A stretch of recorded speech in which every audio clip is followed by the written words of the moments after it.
Snap Judgment Studios.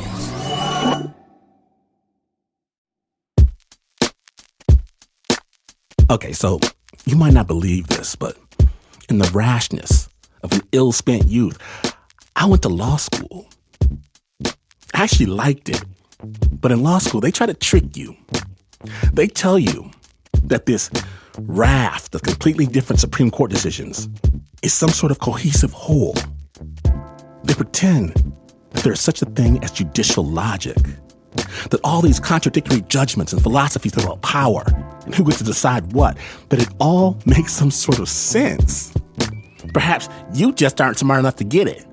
And then maybe, if you're lucky, someone suggests you read some of the other books, the ones that don't teach in class, the ones on the back shelf, the ones that ignore the happy talk and instead recount what really goes down. The ones that let you know all this supposed judicial analysis is noise. Lipstick on a pig. Judicial opinions don't determine who has power. Judicial opinions follow power. Judges follow power like dogs follow whoever's holding the treats. And if you want to predict a judicial decision for fun and profit, first determine where the power is. Don't waste time trying to parse legalese. Just figure out who has the juice and act accordingly. So look around our current landscape. If you place corporate interests against, I don't know, the environment, who's going to win? I know where I'd place my bet. And if you hear that a long-established judicial opinion, a supposed bedrock of modern American legal jurisprudence like Roe v. Wade is going to be relitigated, ask yourself, who's going to battle? Who has the power? And the opinion writes itself. The words are noise. No right in America has ever been granted. They have all been seized, and some of them are being seized right back. So today, on Snap Judgment, we very proudly present power. The winning, the losing, the taking, the fighting, the wielding, stealing. My name is Glenn Washington, and you're choosing to listen to Snap Judgment.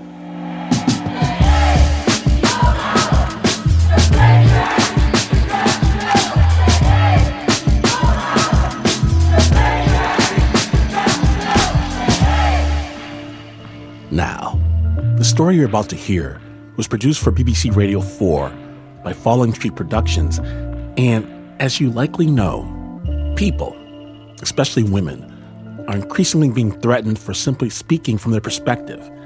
And this story does mention the threat of sexual assault. The piece traces a line of connection between four women who explore the unexpected consequences of speaking openly about abortion. Snap Judgment.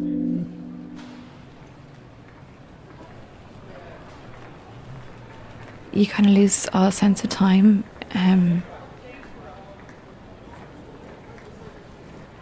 didn't sleep because I was afraid I'd oversleep and wouldn't make the flight.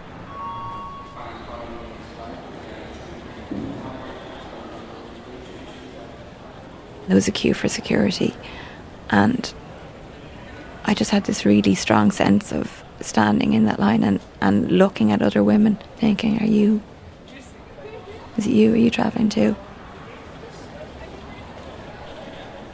All the clinics required you to stay overnight for the abortion pill, and I couldn't do that, which meant I knew I was facing into a surgical abortion, to be back and forth in one day. Please ensure that your seatbelt is fastened, your seat back is in the fully upright position, and that your tray table is stowed away. And I just felt angry, so angry all the time, and wanting to get it over with, and wanting to just be home and out the other side. And that anger, I think, that's what drove me all the way through.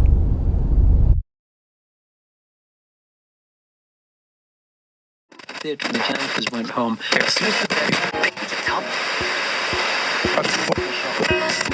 Now, tonight, much of Ireland will be transfixed by the final of the Rose of Tralee International Festival. The annual festival crowns one young woman the winner following a week of judges assessing how well she behaves and represents her home country. If you don't know anything about it, it features about 30 women with Irish heritage competing for the title Tralee Rose. Sydney Rose, Brianna Parkins, was writing about her experience in the Irish Times recently, where she said that being the Sydney Rose was both the best and the worst year of her life. Well, she joins us live now from Sydney.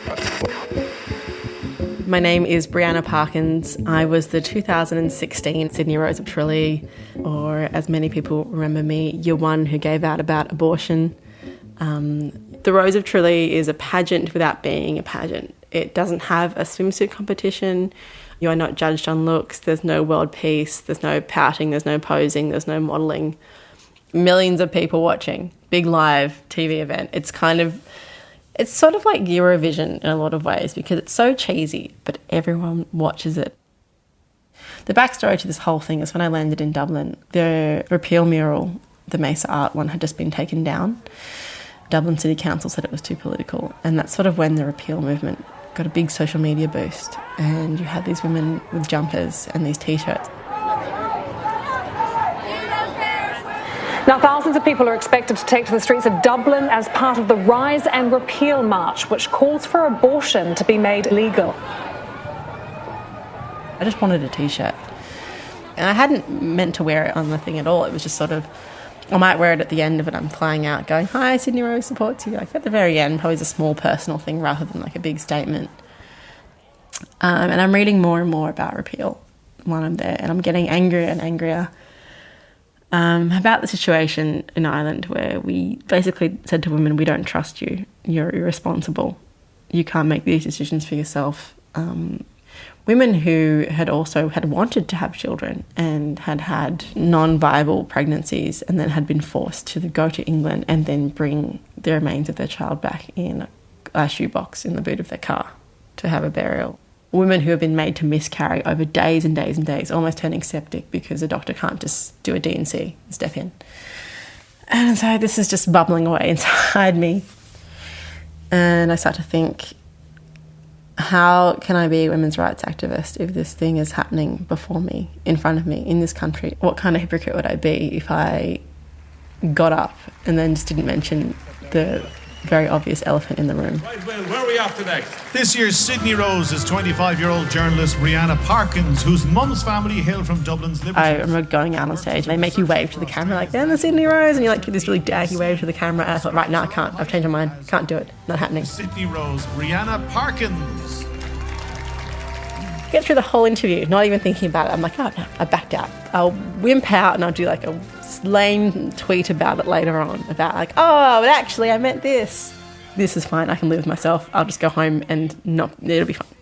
But then he asked me about the women's rights question. You're also a campaigner for women's rights, focusing on domestic violence. I am, because in Australia we just had our funding cut for domestic violence. I just remember it coming out of my mouth. I just remember taking a deep breath and being like, I'm like, we should do better in Sydney. And it's just not on, and I think we can do better. And I think we can do better here in Ireland. I think it's time to give women a say on their own reproductive rights, and I would love to see a referendum on the 8th. Time stopped. Like I just felt like the collective intake of breath. Did she just say that? You can feel your heart beating, you can hear it, and the blood rushing. I think it's time to give women a say. To me, it was just deafening silence. And I would love to see a referendum on the 8th coming up soon. That'd be my dream. But when I watch the tape back, I can hear applause. So there must have been applause, but I couldn't hear it. I just turned to the host with a smile, like, yep, I've just done that, and you're going to have to now wear this. And without taking a breath. You have had a very busy time when you're here. I have. He had the smoothest transition I have ever seen from abortion to let's do a samba dance. So you are a great samba dancer. I wouldn't say great. Well, I'd say competent. Oh, and you like samba? Let's do that now. We've only kind of rehearsed this once or twice, and apparently it's Hendo 3, 1, 2, 3, so it should be fairly straightforward. Yeah, if you can count to 3, you've got it. Didn't miss a beat, like consummate professional. We are stepping back on our right foot. Okay. And we're going. Yeah. 1, 2, 3. Yeah. 1, 2, 3. And then the next day, of course, I was on the front page of every newspaper. Sydney Rose yells about abortion. Twitter's just going off. Go back to where you came from. You're not Irish. Go home. How could you send a baby murdering girl over? Is she a plant? You'll pay. You'll be sent to hell. We'll send you there ourselves. We know what hotel you're in. Because they do. Like, we stay in this one hotel called the Rose Hotel. We're all on one floor. We had our names outside on the door, so I took my name off. Threats keep rolling in. The most upsetting ones are probably rape threats. Really graphic details, like, I'm going to do this, this, and this to you. I'm going to rape you and you're going to love it, and X, Y, and Z. And I'm just getting bombarded. And I thought, you know what, I'm not going to let them show that I'm afraid. So I put up a photo. I dug out the T-shirt, put the T-shirt on and said, you know what, repeal the A. Thanks for the support.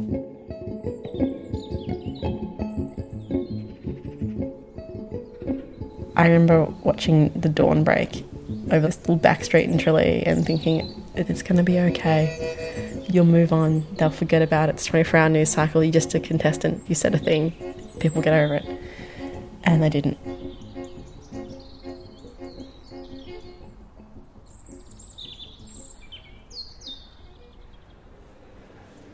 There is a sense of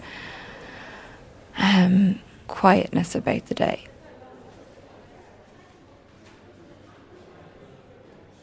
In the waiting room first I heard one Irish accent, and then you move to a second waiting room and there were a number of us with the wheelie cases, and then you hear people talking on the phone, or you hear them asking a nurse a question, and you're aware that, you know, you're one of 6 in that clinic on that day. And that was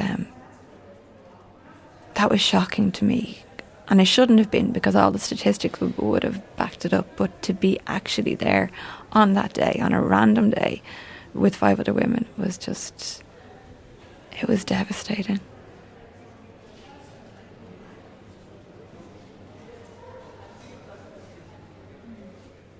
At one point the nurse went through asking when our flight times were, so that they could line us up according to surgery to give us the maximum amount of recovery time. One of the women said, oh, I can't believe I booked the 6:10 flight. What was I thinking? I wasn't expecting to be delayed. And she got to go first. She got to go first. It sounds ridiculous. We weren't queuing for a funfair ride, but she was taken in first for surgery, and the nurse was going through everything that we could and couldn't do after a general anaesthetic. And one of the things that she came up with was, you can't drive because you've had a general anaesthetic. We were all driving back to various parts of the country. I mean, I was lucky I was going to Dublin from the airport, but there were other women who were going to Limerick, going to Kilkenny. There was one girl who was very young and very quiet and just kept herself to herself. And then when that other woman made the comment about her flight time, I just said something to the effect of, I can't believe this is happening to us. Isn't this ridiculous, you know, that we're having to think about this. And I'll never forget, I was sitting right next to her and she had blonde hair kind of in her face. I said something like, we have to do something about this when we go home. This can't go on. She looked up and her hair kind of fell away from her face, and she looked at me in horror. I mean, in horror, as if I was mad, and said, are you kidding me? I will never speak about this to anyone as long as I live.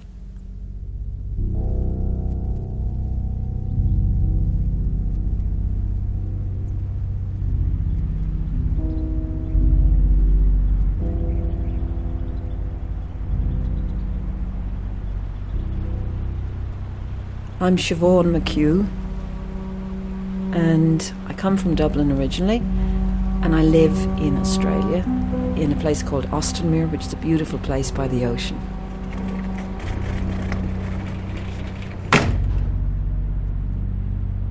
I'm a radio documentary maker, but also an academic who teaches journalism at the University of Wollongong.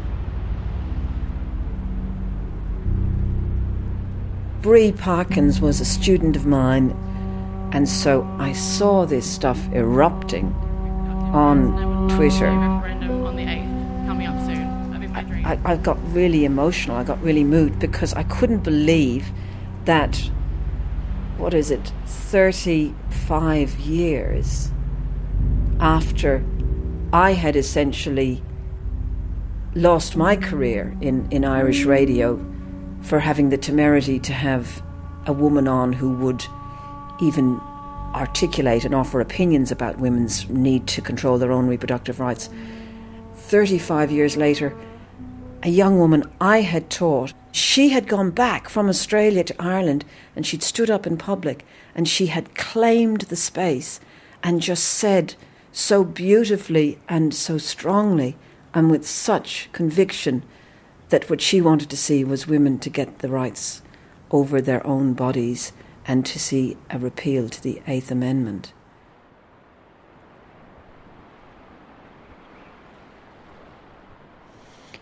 So 1983, somebody had the idea that abortion, although it was already completely illegal in Ireland, was not illegal enough.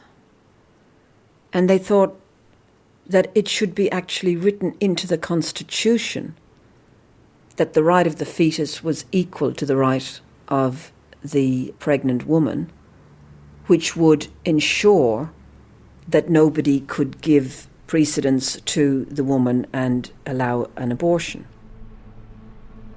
A referendum campaign began from the point of view of those who were against abortion. It was to put an amendment into the Constitution.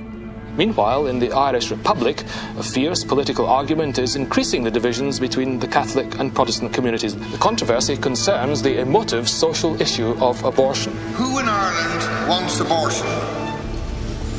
They are just a few misguided and evil people who, under the guise of greater freedom, would allow the same laws to be introduced into our country that have led to murder of millions every year throughout the world. Abortion is already illegal, but some conservative Catholics are now seeking a referendum to make it impossible to change the law on abortion without a further referendum. In other words, they are trying to make the ban on abortion virtually irreversible.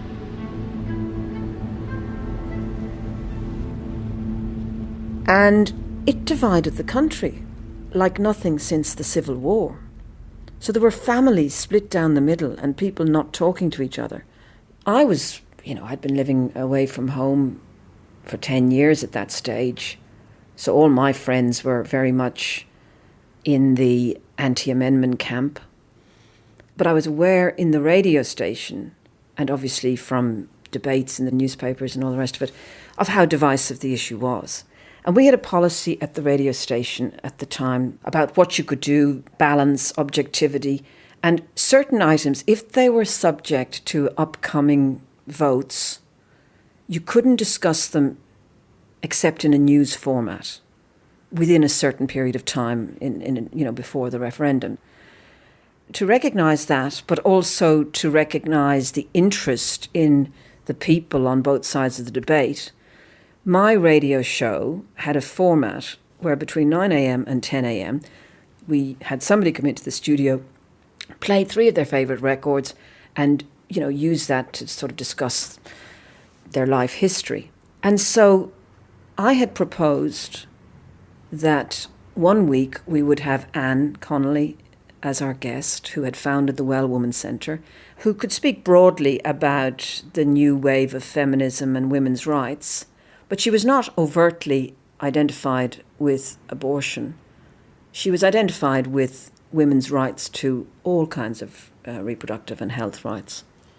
And the following week, for balance over the longer term, we would have Mina Ban E. Cribbin, who couldn't have been more different and would speak pro-amendment. And this we decided at our weekly production meeting, where we would all put forward our guests, and it was approved by the boss. In came Anne Connolly. We couldn't discuss the actual referendum, but we discussed all the other background things to it. Somewhere before 1 o'clock, I was called into the boss' office, and I was informed that I was being suspended, that I was, quote, not fit to produce programmes with serious editorial content, and I would be reassigned. And I said, what have I done? It was vaguely framed. Somehow it was to do with the guest I'd had on. And I said, but you approved her. There was just this kind of almost a smile. No, I didn't.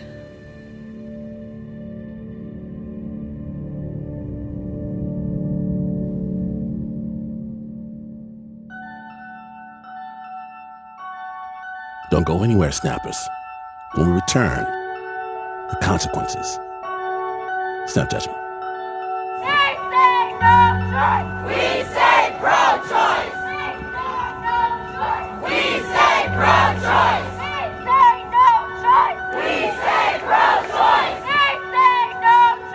We say pro-choice!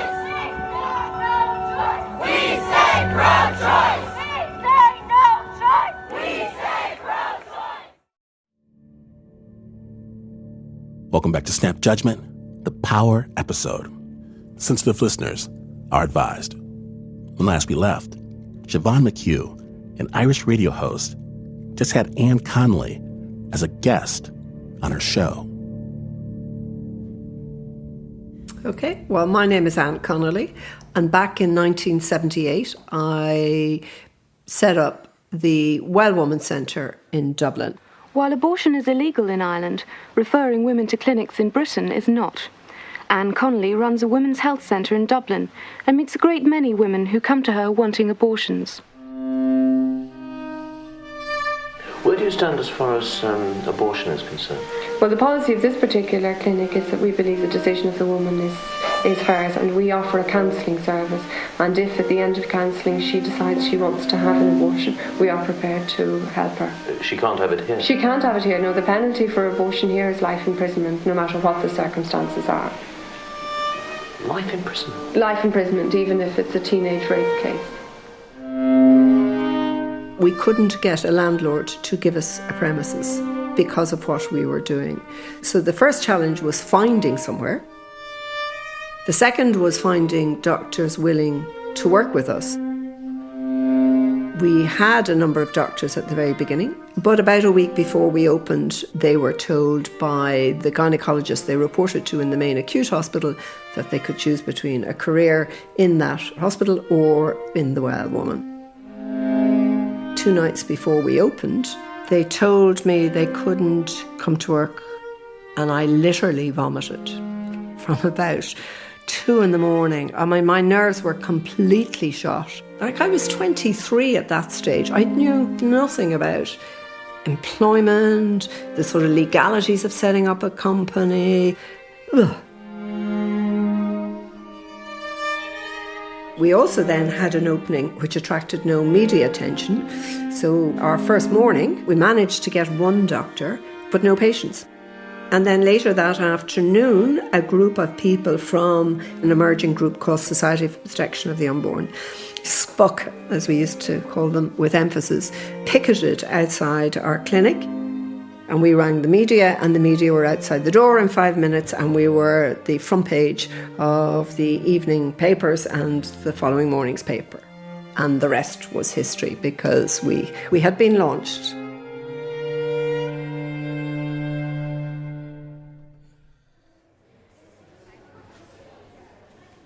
We had advanced bookings for 100 beds every weekend. If a woman was deciding on a termination, the pressures on her were considerable, time-wise and financially. And because of the travel involved, it meant that most women wanted to be able to have the termination on the Saturday, so they could travel over Friday, come back Sunday, be back at work, be back at home, as though nothing had happened. Sometimes they would have told literally nobody. Literally nobody. What we would inevitably do is to say, look, we want one of the nurses here to stay with the Irish girls all the way before and spend a bit of time with them afterwards. So a lot of the clinics would go to trouble and find an Irish nurse, but it just meant that there was somebody to talk to in that period beforehand and somebody to be there afterwards that was there to look after them.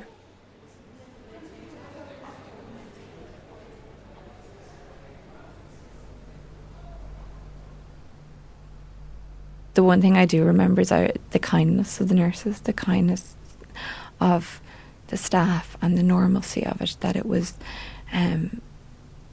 I think I was expecting kind of hushed tones and the staff speaking to you with their eyes averted and darkness and secrecy, and there wasn't. There was openness and warmth and care, and I because I'm so terrified of needles, they went over and above what they probably normally do to help me, and they held my hand when I had to get the cannula in and stuff.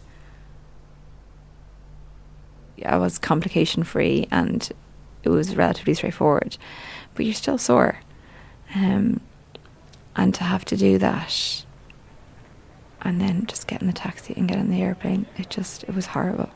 It was horrible. And sitting, because you're so hungry, you have to eat, so sitting in the airport restaurant eating with the bruise from the cannula on your hand, and you're kind of thinking, I wonder, does everyone see this and know what it is?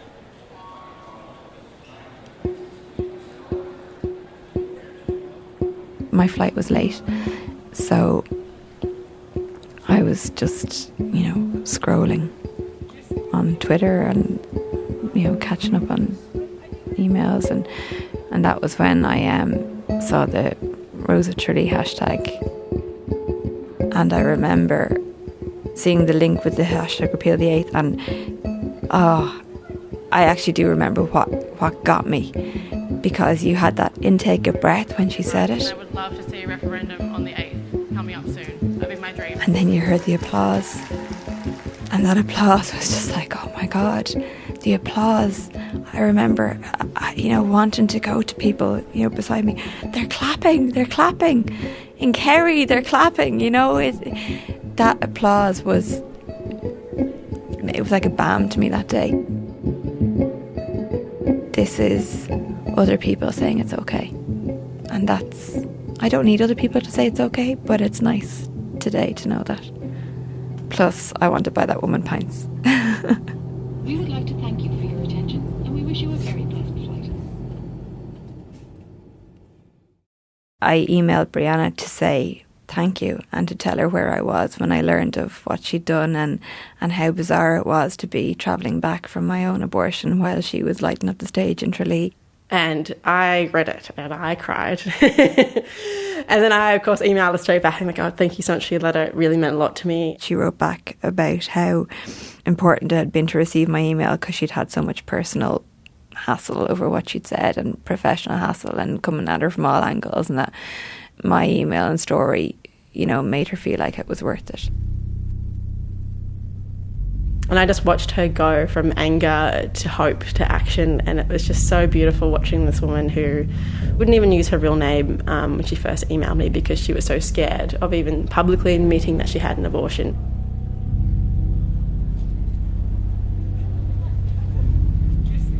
A week after I travelled, I had to go back to the UK with my family for a family occasion. I remember being in the airport and actively looking to see who's travelling today, who's making up the numbers today. My husband had the kids off somewhere in the shop buying something, and I remember sitting and I had to take the two sides of the chair in the airport in the terminal and hold it and grab them so tightly to stop myself from standing up on the chair and screaming at people, do you know what people are doing from here today? Do you know? Do you know?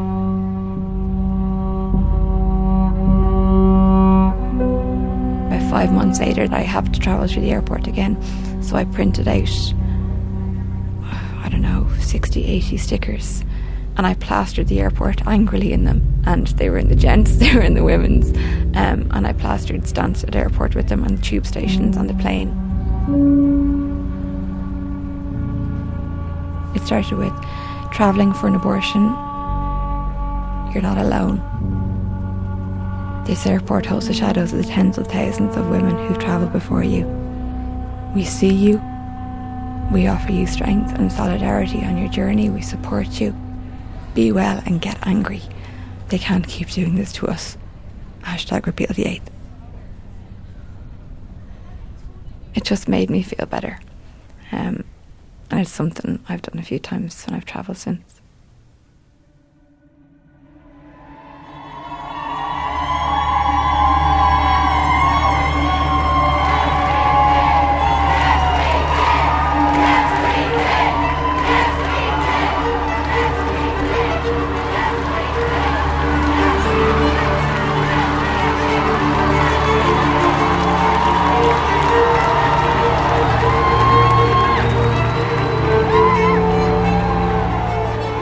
was like a lifting. I remember like driving in and seeing the big Dublin Town Centre or whatever and thinking, I don't want to be anywhere else in the world right now. You could offer me any money.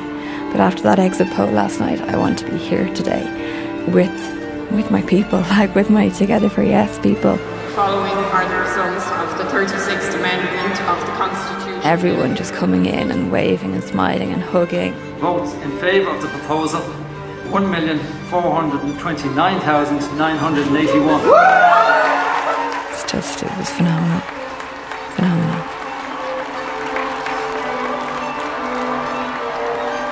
And then to meet Brianna then. The vote count, when the vote came through, yes, and we just hugged, and it was just the nicest meeting. She was emotional, I was emotional. It was just a lovely moment with someone that I don't know, but I'll always be connected to, like always. Always.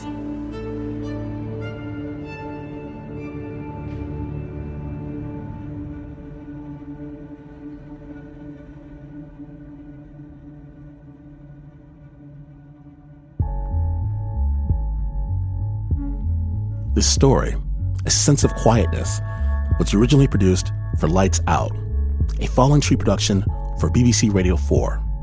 It's produced by Eleanor McDowell and features Brianna Parkins, Siobhan McHugh, and Anne Conley, along with a woman who asked to remain anonymous, with additional recordings courtesy of Zoe Cummings and Reagan Hutchins. We're going to have links to more documentaries from Falling Tree's Lights Out series at snapjudgment.org. Now, when Snap Judgment returns, a war between two grandmothers. Stay tuned. What do we want? Equal rights. When do we want it? Now. What do we want? Equal rights. When do we want it? Now. What do we want? Equal rights.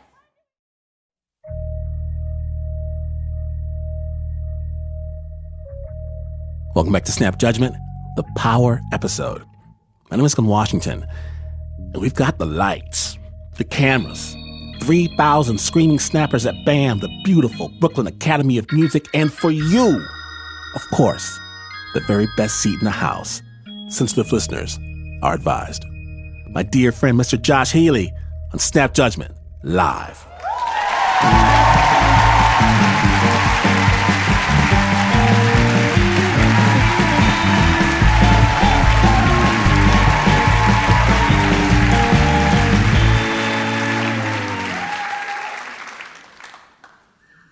There's a famous story in my family.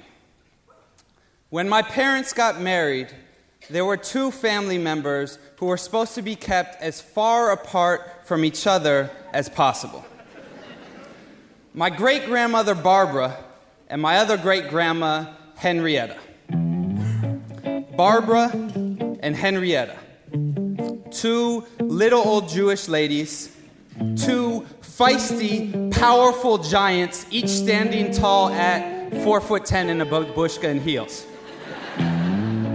And they were supposed to be kept as far apart from each other as possible, but there was a mix-up at the reception, and somehow they got seated at the same table. And when they did, they proceeded to play every immigrant's favorite game, Who's Had a Tougher Life?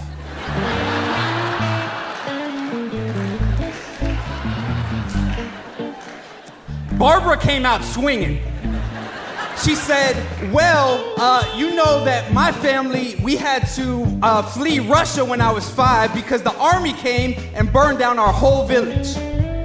Henrietta was like, all right, we gonna fight? Let's play.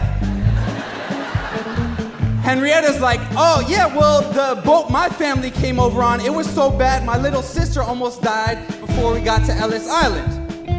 Barbara, she comes back flexing. She's like, oh yeah? Yeah, that's all you got, son? And obviously this is how immigrant Jewish women talk, like bad battle rappers, straight out of the shtetl. She's like, yeah? You know, I had to drop out of school when I was 12 to work at a sweatshop on the Lower East Side. Henrietta's like, I wish I worked at a sweatshop. My whole family was unemployed during the Depression. We survived 10 years off Spam and matzo balls. No soup, just the matzo balls. And by this point, a whole crowd has formed around. All the families at the table, even my newlywed parents, they want to see the heavyweight bout. It's Ali versus Frazier. It's Nas versus Jay-Z.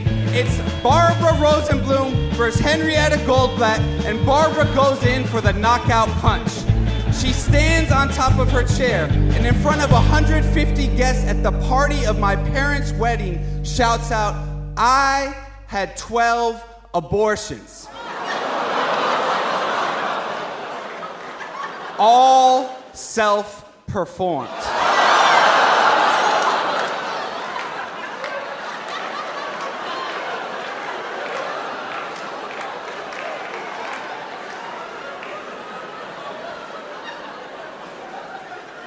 And that's the story that popped into my head when my girlfriend told me she was pregnant.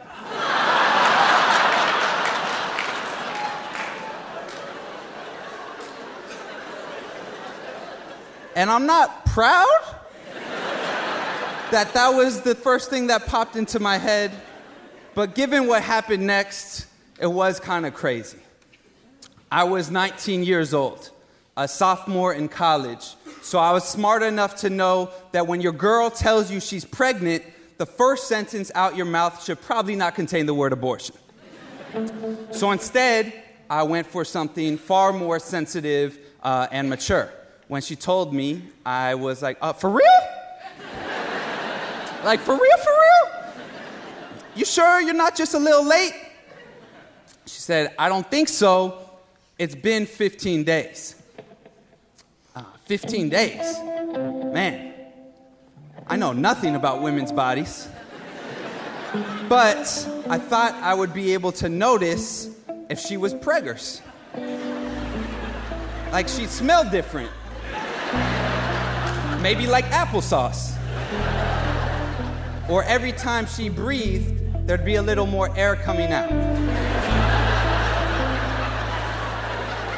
You know? Her name was Esther. We'd been together for 6 months. And I said I love you to her every night. But I also said I love you every night to my couch. So I wasn't really sure what this was. Well, I say, there's only one way to find out.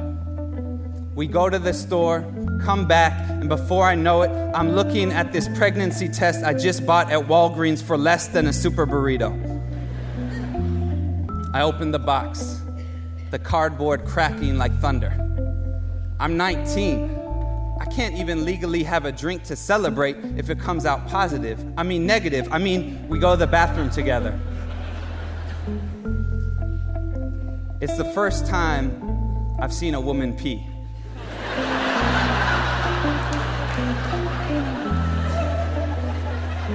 It feels like she's going on forever. Like she's been storing the Pacific in her bladder for just this moment. Finally, the trickle stops. She hands me the stick, eyes closed. You look. Ladies first, I say. She does. She takes a breath.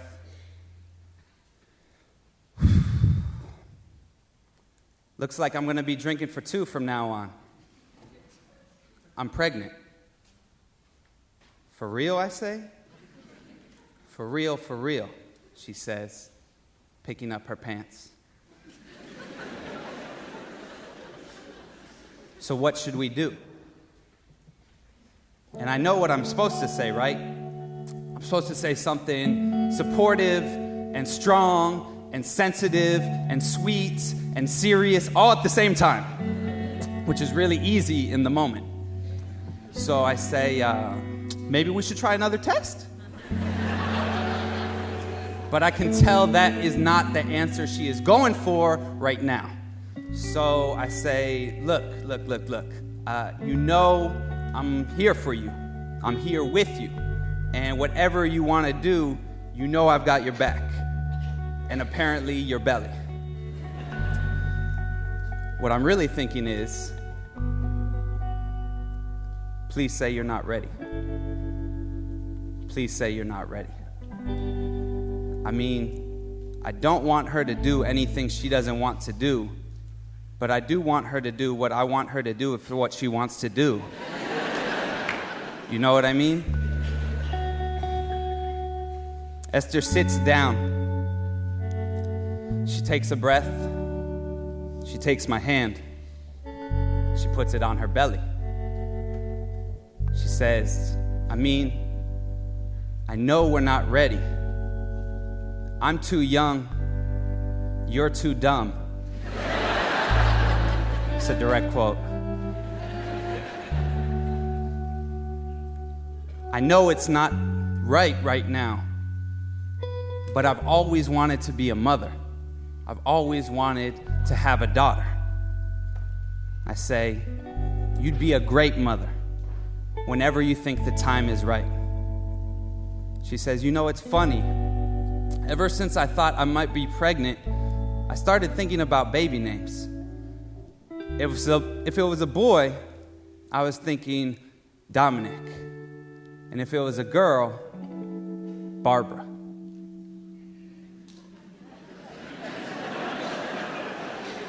Barbara. I never told Esther about my great-grandma before. Last month, I brought her home to meet my family, to meet the women who raised me. Strong women with old names like Dorothy and Deborah and Frances, my grandma, my mom, my aunt. I'd fallen in love with an Esther, a name so old when you're born it comes with an AARP card. I was raised by strong women who taught me how to show respect, do my own dishes, say my daily prayers to Audre Lorde and Billie Jean King. It was my Aunt Fran who taught me how to roll a condom onto a cucumber. I was not paying close enough attention, apparently. And it was my mom who first told me about the strongest woman in our family history, the woman who stole the show at her own wedding, my great-grandma, Barbara, who fled Russia and worked in sweatshops and had 12 abortions, all self-performed. No birth control, no clinics on the Lower East Side. She almost died in a tenement bathroom on Avenue C. But she lived. She lived and she fought for women and workers and immigrants and everything a nice socialist Jew used to do. She danced in the streets. She danced in the streets when they passed Roe v. Wade. She lived a long, hard, beautiful life like her, Barbara. When Esther said that name, I started to change my mind about what we should do. I said, maybe this mistake wasn't a mistake after all. Maybe we're supposed to have a daughter. She said, yeah, maybe not.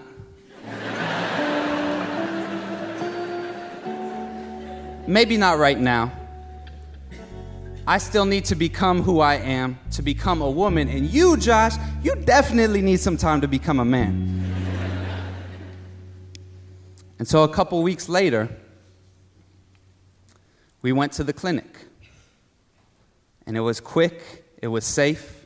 When the man with the picket sign outside said he'd pray for Esther's soul, she said, hey, good looking out.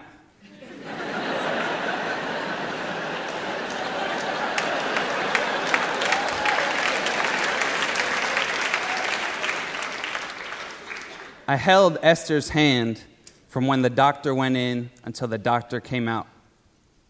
And yes, there were tears, pain, sadness, relief, all of the above. When it was done, I asked her how she felt. She said, I feel kind of hungry. Let's go get some lunch. And there were more tears over that meal. But when it was done, she was good and we were good. At the end of the day, it was just a Wednesday at a doctor's office. no hangers, no back alley botch jobs. We were able to go on with our lives and graduate. And now today, 10 years later, I'm still with Esther. Yeah, you can clap for that. I do. And she is my wife. She is my midwife wife. Her job is to help bring babies into the world. And she helps women find their power, helps them heal, helps them make their own decisions, their own choice. And last month, Esther told me that she's ready now. She wants to have kids. She needs to have a daughter. There are lessons she needs to pass on. I agree, and I know someone else who would too. And we don't have any kids yet. Sorry, Mom. We don't have any news yet, but we're already talking about names. And if it's a girl, there's one name, one heavyweight champ at the top of the list. Thank you.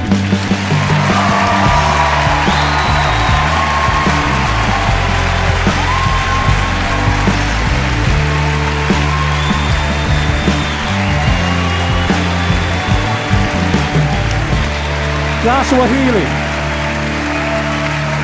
Holla when you hear it. Holla. Josh Healy performed at Snap Judgment Live in New York. The original music, composed by Alex Mandel, performed by Alex and the Snap Judgment players Tim Frick and David Brand. It was recorded and mixed by Pat Mesiti-Miller.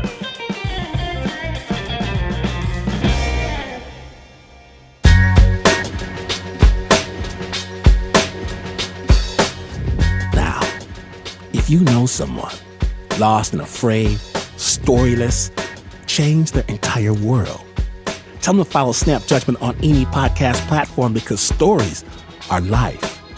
And if you don't tell them, how are they going to know? And that's what friends are for. More amazing storytelling available for free at snapjudgment.org. Snap is brought to you by the team that knows to let Mark Ristich be Mark Ristich. Except, of course, for the Uber producer, Mr. Mark Ristich, Nancy Lopez, Anna Sussman, Pat Mesiti-Miller, Regina Bediaco, David Exame, Renzo Gorio, Shayna Sheely, Teo DeKai, Flo Wiley, John Facile, Marissa Dodge, Davey Kim, Bo Walsh, and Annie Nguyen. Special thanks to Yetta, Annie Nguyen, and Richard Bowie for collecting tape out on these streets for us. And this is not the news. No way is this the news. In fact, you could stand on the table to make your big announcement only to discover that the commercial's over. Vanna's spinning the wheel now. Pat's babbling something and you lost your big chance, but you would still, even then, not be as far away from the news as this is. But this is PRX.